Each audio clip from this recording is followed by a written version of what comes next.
All right, we want to turn to something very serious to all of us, America's crime crisis. President Biden traveling to New York City today to discuss a surge in gun violence with Mayor Eric Adams. It comes hours after the funeral of New York City Police Detective Wilbert Mora. Our condolences to Officer Mora and his family. Both he and his partner, Officer Jason Rivera, were shot and killed in the line of duty 2 weeks ago. Mora's sister delivering his eulogy at St. Patrick's Cathedral yesterday, demanding officials start taking action. How many Wilberts? How many Jasons? How many more officers have to lose their lives before this system changes? The NYPD protects us, but who protects them and who looks after their lives? So heartbreaking to see this again. Joining me right now is retired NYPD Lieutenant, Pace University law enforcement professor, Darrin Porcher. And Lieutenant, thanks for being here this morning. Can you imagine this war on police has apparently started up again?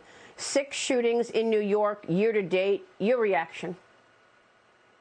I think this is a troubling trend, and we need to do something about it. We need to interdict it immediately. When we speak in the wake of Joe Biden coming to the city of New York and having a meeting with the governor and the mayor in connection with gun crimes, I think that this is more of a distraction, because what you're going to hear is the introduction of gun control laws. But we have the toughest gun control laws on the books in New York, Chicago, and Los Angeles. However, the common denominator is we have district attorneys that are not willing to uphold the rule of law. You have to enforce the laws on the books. Don't focus on gun control. Joe Biden is running around with his hair on fire in the wake of the up-and-coming midterm elections, and he's looking to get information out there as if he's standing towards public safety, but that's not the case. Our fallen comrades in the NYPD are prime examples of the crime control strategies not working. Well, I mean, so many of us have been a victim of all of this. And, you know, it is a typical strategy of politicians to muddy up the situation and muddy up the real point of it all. Now they're talking about gun violence so that they could jam in more policy that they want instituted, rather than taking a look at what you just said, that they are breaking the law, blowing off the law with this bail reform, having people who committed crimes come in, get processed, and then they're back out on the street in a few hours. I mean, violence against police officers surging again. 33 officers have been shot in the line of duty this year alone when you look across the country. That is up 83%, Darren, from a year ago. Why this reaction to cops? Well, you look at the district attorneys, in essence, what they're operating is a catch and release stream. As you made mention to bail reform, the district attorneys need to work in tandem with law enforcement to ensure that these criminals that are arrested are maintained in custody. If you don't have that agenda in play, you're going to have this meteoric rise in crime, as we see happening not just in New York, but on a national level.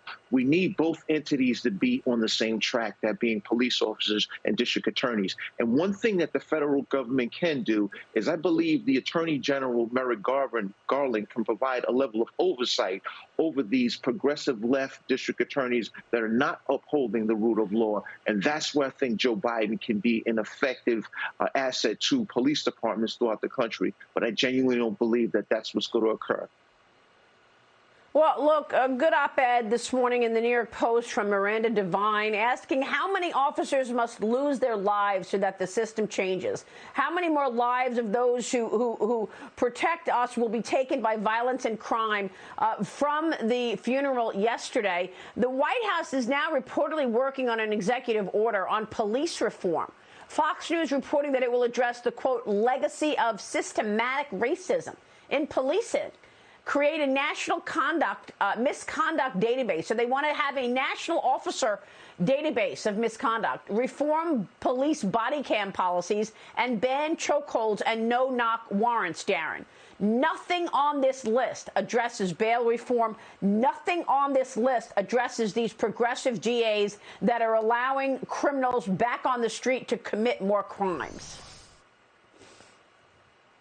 I wholeheartedly believe that quintessential policing is the essence of law enforcement. So if we have an officer that's committing to wrongdoing and we can develop a database to ensure that these officers are not hired at another department, I'm all for it. But at the same token, the obligation is to employ greater tools, greater resources to law enforcement to ensure public safety is upheld. We don't see anything coming from the federal government that supports that. So based on what I just mentioned, we see this rise in crime, and we need those additional tools afforded to law enforcement so they can obtain precipitous drops in crime. Well, how about first an acknowledgement of the fact that these Democrats created this problem? I mean, here's Joe Biden going to New York today with a list of how he wants to reform the police. Well, what about looking over the last year when him and his colleagues on the left were talking about reimagining the police, defunding the police? Kamala Harris said it so many times, we need to reimagine the police. Shouldn't we have some kind of acknowledgement from these people that they were wrong, that, in fact, that was the wrong headed policy to pursue? Maria, when you look at a lot of the past elections, you saw the platform of defund police, which hurt the Democrats. And that should be a harbinger for Democrats to state that, hey, look, you know what? This is not what the population works. Believe it or not, it's the African-American communities, I want to say the communities of color, that are the recipients of the greatest detriment in connection with this defund police movement. We have elected officials such as Bernie Sanders and Alexandria Cortez that are at the forefront of this defund police movement, but it's clearly not something that works for us as a society as a whole. Yeah, the other day, Jen Psaki said, soft on crime, what does that even mean? Maybe she knows what it means now after seeing these funerals in New York. Darren, thanks very much for weighing in this morning. We so appreciate your time.